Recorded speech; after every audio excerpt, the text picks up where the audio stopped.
안녕하세요. 원영석입니다. 오늘도 원영석의 진실정치 애청해주셔서 감사합니다. 자, 오늘 중간선거일이죠. 11월 8일. 아칸소주에서는 첫 여성 주지사가 나왔습니다. 친근한 인물이죠. 세라 허커비 샌더스. 정의파 정치인입니다. 세라 허커비 샌더스가 아칸소주 47대 주지사가 됐습니다. 그래서 최초의 부녀 지간 주지사가 탄생했습니다. 도널드 트럼프 전 대통령 재임 시절 백악관 대변인을 지냈죠. 세라 허커비 샌더스 공화당 소속이고요. 민주당 크리스 존스 후보를 꺾고 주지사에 당선됐습니다. 세라 허커비 샌더스 아버지인 마이크 허커비, 여러분께서 잘 기억하실 거예요. 마이크 허커비도 1996년 7월부터 2007년 1월까지 아칸사 주지사를 지내 부녀가 같은 주에서 주지사에 당선되는 기록도 남겼습니다. 자, 그리고 어느 정도 예상됐던 거죠. 트럼프 전 대통령이 론 디샌티스, 현재 플로리다 주지사에게 투표를 했습니다. 당연하죠. 같은 공화당이니까. 그리고 둘 다 정의파 훌륭한 정치인들이에요. 플로리다주 팜비치에 설치된 투표소에서 투표한 뒤에 트럼프가 기자들한테 얘기를 했습니다. 이 자리에는 멜라니아 전 영부인도 함께 했습니다. 그래서 트럼프는 투표소 밖에서 기자들에게 화요일은 많은 사람에게 매우 흥미로운 날이 될 것이다. 말하라고 해서 여러분을 만나기를 고대한다. 이렇게 얘기를 했습니다. 또 11월 15일 플로리다주 말하라고 해서 매우 큰 발표를 할 거다. 또 이렇게 재차 강조했습니다. 아무래도 2024년 대선 출마하겠죠. 그리고 장난질만 하지 않는다면 다시 당선될 가능성이 대단히 높습니다. 자, AP통신은 플로리다주도 어떻게 될지 모른다. 막 이런 식으로 헛소리를 했습니다. 메인스트림 미디어는 어떻게든 공화당 후보들 제발 당선되기를 바라지 않는 마음이에요. 뭐 여러분께서 너무나 이제 잘 아실 겁니다. 제 방송을 오베드 시절, 그리고 그 전에 폴리톡 제가 칼럼 시리즈 썼을 때부터 기억하시는 분들은 아실 겁니다. 메인스트림 미디어 무조건 민주당 편 들고 있다는 거예요. 자, 론 디샌티스 가볍게 이겼습니다. 그냥 끝났어요. 개표와 함께. 57% 지금 42%인데 승부 끝냈습니다. 그러니까 플로리다주는 이제 더 이상 경합주가 아니라 이제 공화당 주입니다. 자, 트럼프는 디샌티스 조금 신경 쓰고 있습니다. 그래서 뭐 지금 뉴욕타임스 같은 데 보면은 변호사가 경고했다. 론 디샌티스한테 출마하지 말라고. 뉴욕타임스 기사라서 이게 가짜뉴스일 가능성이 굉장히 높습니다. 팍스뉴스에서 이렇게 보도했습니다. Stay in Florida. Trump attorney tells DeSantis. 그냥 플로리다에 있어라. 2024년 대선 출마하지 말라는 거죠. 자, 그래서 지금 미국 유권자들이 선택한 2022년 중간선거 결과 공화당이 연방 하원을 4년 만에 탈환할 것이 확실시 되고 있습니다. 지금 ABC 뉴스 같은 경우는 이렇게 벌써 예고 기사까지 냈어요. 만약에 공화당이 하원 장악하면은 어떻게 될 것인가. 아마 바이든 탄핵 추진할 것이고, 왜냐면 헌터 바이든하고 워낙 부정부패가 많지 않습니까? 메인스트림 미디어에서 별로 보도하지 않고 있지만. 그렇기 때문에 대다수 한국 한인 언론들도 별로 보도하지 않고, 별로 팍스뉴스도 번역 보도 안 해요, 잘. 제가 그건 안다. 왜냐면 평소에 팍스뉴스를 안 따라오기 때문에 이해를 못해서 번역이 이제 안 되는 거예요. 그리고 이제 각종 조사 들어가겠고, 케빈 머카시가 이제 연방 하원의장이 되겠죠. 낸시 펠로시 쫓아내고. 그리고 코로나 바이러스 백신, 코로나 바이러스 관련해서도 아마 분명히 조사할 겁니다. 파우치하고 민주당 그 일당들, 백악관에 있었던 일당들. 중국 상대로도 더 강경하게 나갈 것 같고요. 아무래도 바이든은 좀 약하지 않았습니까? 중국 상대로. 그 국세청 같은 경우에는 이제 87,000명 에이전트 새로 이렇게 고용했는데 그게 다 이제 중산층 죽이자고 하는 거예요. 보면. 그래서 거기에 대해서도 이제 예산을 집행하지 못하게 막을 겁니다. 예산을 막을 수가 있거든요. 펄스 컨트롤 파워가 하원에 있습니다. 그러니까 예산 낭비하지 못하게 막을 거예요. 이제 앞으로 바이든이. 그러니까 연방 하원을 차지하는 것은 그만큼 큰 의미가 있고 기쁜 소식이라고 할 수가 있겠습니다. 그리고 각종 주요 위원회 공화당이 차지하는 거죠. 그다음 법무부에 대해서 조사할 것으로 보여지고요. 그 다음에 존 듀럼 특검 이슈는 어떻게 될지 모르겠지만 지금 존 듀럼이 제임스 코미를 기소할 수도 있다. 이런 얘기도 나오고 있고 제가 볼 때는 오바마 정부 그리고 바이든도 이렇게 조사를 해야 된다고 보거든요. 버락 오바마 그리고 조 바이든도 조사를 해야 돼요. 그리고 로버트 멀러 특검도 반드시 조사해야 된다고 봅니다. 왜냐하면은 알면서도 얼렁뚱땅 넘어갔기 때문에 얼렁뚱땅은 얼렁뚱땅도 아니죠. 계획적으로 넘어간 거죠. 트럼프 골탕 먹이려고 기소시키려고. 로버트 멀러는 알고 있었습니다. 이거 트럼프 러시아 내통 스캔들이 다 조작된 거. 그러니까 트럼프 러시아 내통 스캔들이 미국 역사상 가장 큰 스캔들이에요. 최악의 부패 스캔들. 이거는 그냥 넘어갈 수 있는 이슈가 아닙니다. 아무리 배심원들이 뭐 무죄 판결 내리고 그런다 하더라도 이거는 여러분께서는 진실을 아셔야 돼요.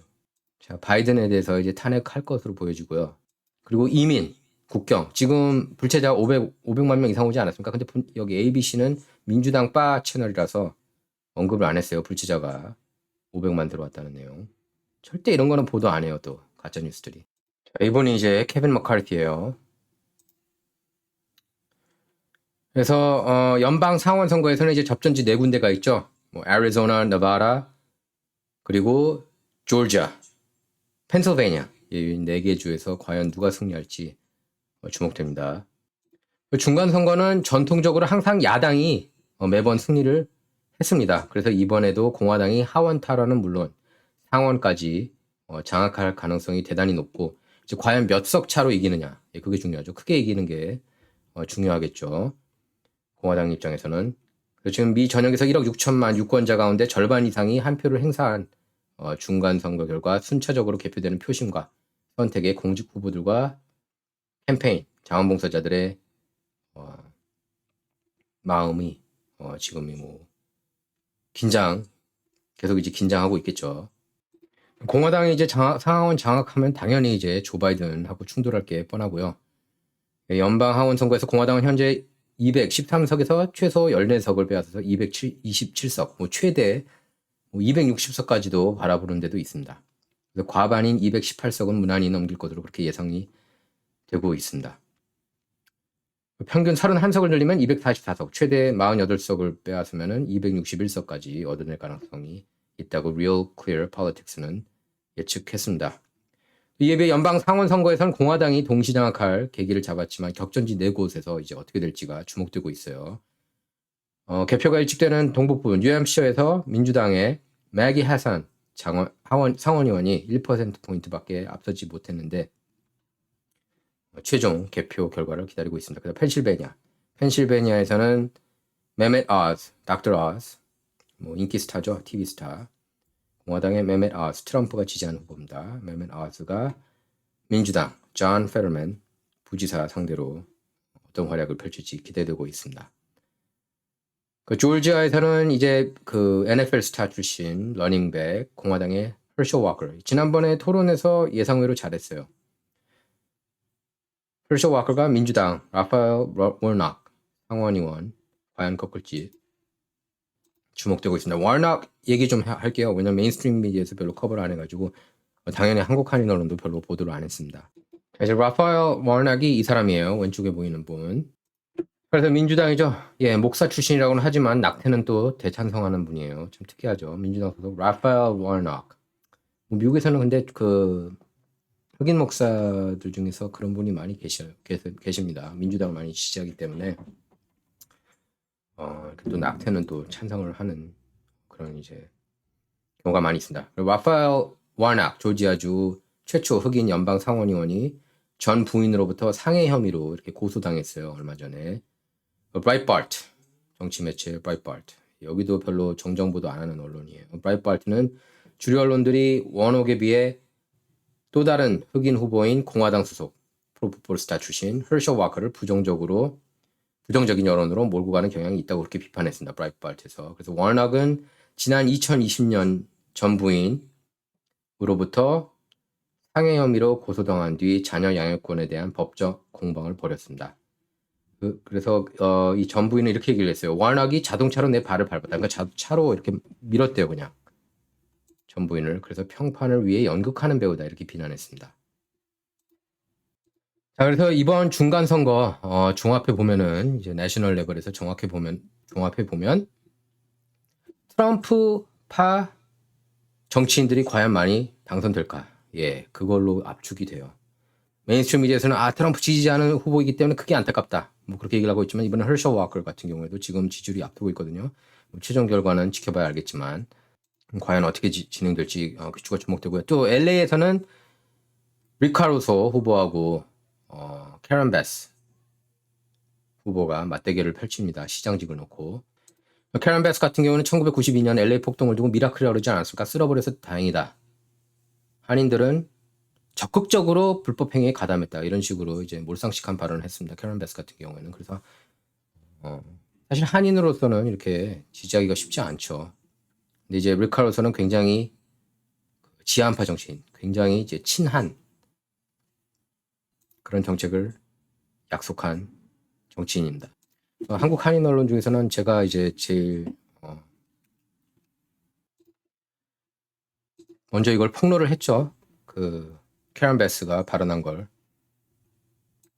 그리고 이제 리카루소하고 곧바로 이제 인터뷰도 했었는데 굉장히 저희 한인 커뮤니티에서 관심을 가져야 될 선거고 리카루소의 승리를 기원하겠습니다.